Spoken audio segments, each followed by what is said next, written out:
अस्सलाम वालेकुम जी। तुसी वेखदे पे साडा चैनल जिहड़ा कि तुहाडा अपना चैनल है। अज असी एक तहकीक दे नाल हाज़र होए हां। मिर्ज़ा साहिबा जिहड़ा किस्सा है उहदी तहरीर करन वाले जिहड़े शायर बड़े मारूफ हज़रत हाफिज़ परखुरदार रांझा जिहड़ा पढ़न लिखण वाले ने सूफीज़म नाल ताल्लुक रखते हैं। उन्होंने पता है कि उन्हों दा ताल्लुक किहड़ी सनफ नाल है। लेकिन यह चीज़ सुन के सानू भी हैरानगी हुई है कि सियालकोट की धरती नाल ताल्लुक रखने वाले ने और उन्हों का ताल्लुक सियालकोट के एक गाँव चिट्टी शेखां उहदे नाल है।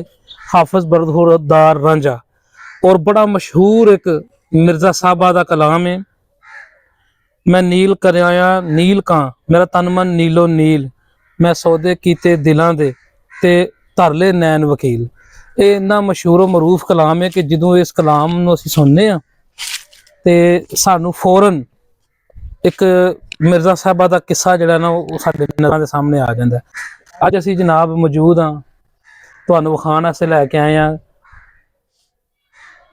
चिट्टी शेखां गाँव दे विच हाफिज़ परखुरदार रांझा दा मिज़ार पुरअनवार जो कि अपनी अनवारो तजल्लियात नाल जलवा फरोज ने इत्थे।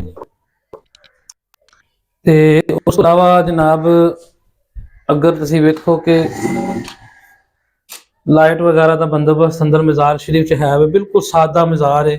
कोई इत्थे सानू तफरकात या कोई तोहिमात वाला चक्कर नहीं नज़र आता पाया। हाफिज़ साहब की जिंदगी भी जी तलीमात नाल भरपूर सी।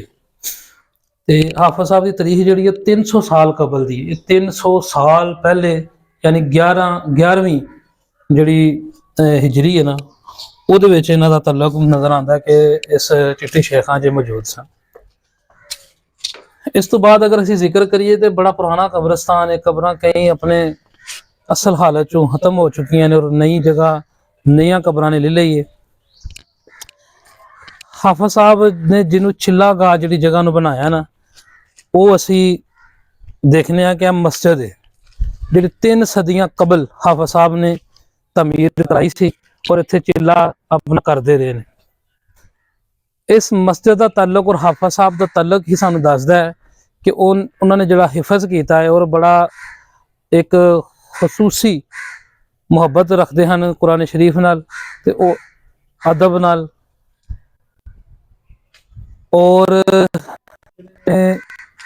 हाफिज़ परखुरदार रांझा साहब उन्हों की तालीमात जड़ियाँ ने उन्होंने सानू अच्छा और सूफीज़म नाल भरपूर जो नॉलेज वो मिलता है।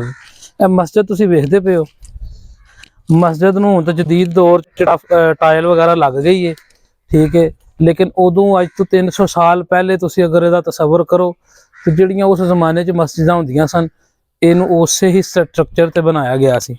लेकिन अजकल जदीद दौर के तकाज़िਆਂ नाल इनू थोड़ा जिहा अपडेट किया गया और इनू नमाजियां वास्ते नमाज के काबिल भी बनाया गया ताकि हाफिज़ साहब की याद भी जिहड़ा उहदे नाल मनसूब रहे।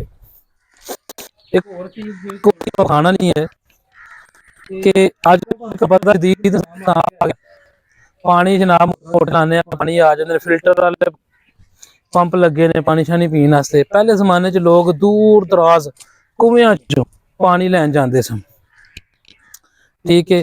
ते ये जनाब जिहड़ा कुआं है ना इहदी तारीख 300 साल पुरानी यानी 1109 हिजरी दे विच। ये बानी जिहड़े ने ना वो एन शाह सहविंदा ने औलाद शकरगंज। इन्हां दे हज़रत शकरगंज जिहड़े ना उन्हां दी औलाद चों इन्हां दा ताल्लुक है।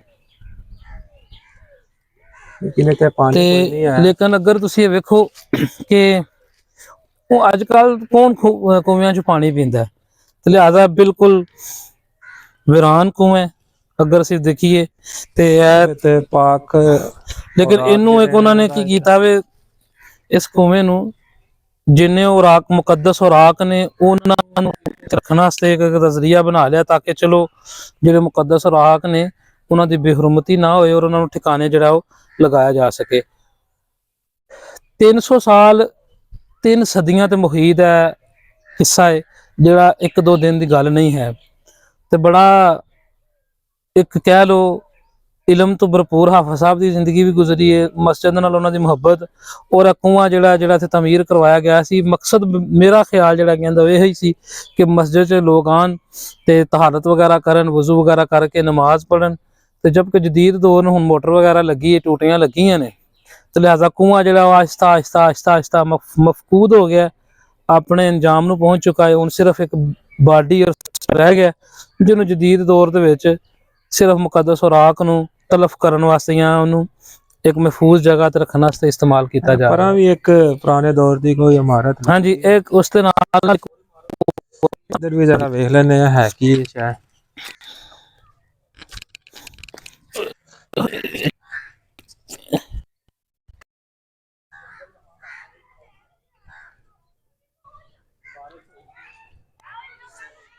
भी है।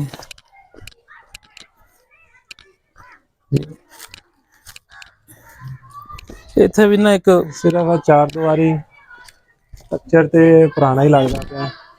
हाँ जी, इहनूं ना किसी ने अपने वास्ते ना खास कबरां दे विच जड़ियां ने वो मुख्तस कीतियां ने, नवीं ही लगदियां पियां ने नवें ਜ਼ੈਲਦਾਰ साहब ने कोई, ठीक है जी, उन्होंने अपने वास्ते मुख्तस कीतियां ने।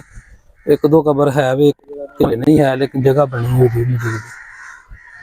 लेकिन ਇਹਦੀ अगर ਅਸੀਂ ਸਟਰਕਚਰ ਨੂੰ ਵੇਖੀਏ ਤੇ ਵੀ ਕਾਫੀ ਪੁਰਾਣਾ ਹੈ। ਅੱਜ ਇਹਦੇ ਰੰਗ ਰੋਗਨ ਤੁਸੀਂ ਦੇਖੋ ਨਾ, ਨਕਸ਼ੋ ਨਗਾਰ ਇਹ ਪੁਰਾਣੇ ਜ਼ਮਾਨੇ ਦੇ, ਜਿਹਦੀ ਕੋਈ ਅੱਜ ਦੇ ਜ਼ਮਾਨੇ ਦੀ ਤਾਰੀਖ ਨਹੀਂ ਮਿਲਦੀ ਹੈ। ਪੁਰਾਣਾ ਸਟਾਈਲ ਹੈ ਸਾਰਾ।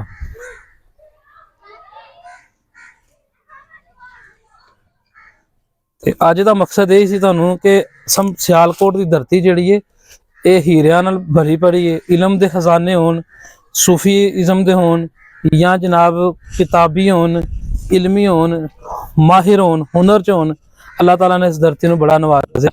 मजीद इंशाअल्लाह असी एक नई तहकीक नाल, नए जज्बे दे नाल, एक नई जगह ते तुहाडी मुलाकात एक नई शख्सियत नाल करावांगे, जिहड़ियां कि है तो गुमनाम नहीं, लेकिन अज दे तारीखी दौर दे विच जबकि किताबां दा इलम जरा कम है, किताब भी नहीं कम होंदी है, तो उन्होंने गुमनाम समझा जाता, जबकि वो कभी भी गुमनाम नहीं हो सकते। वो हमेशा तारीख च जिंदा रहन के देखते रहो साडा वो तुहाडा अपना चैनल। अल्लाह हाफिज।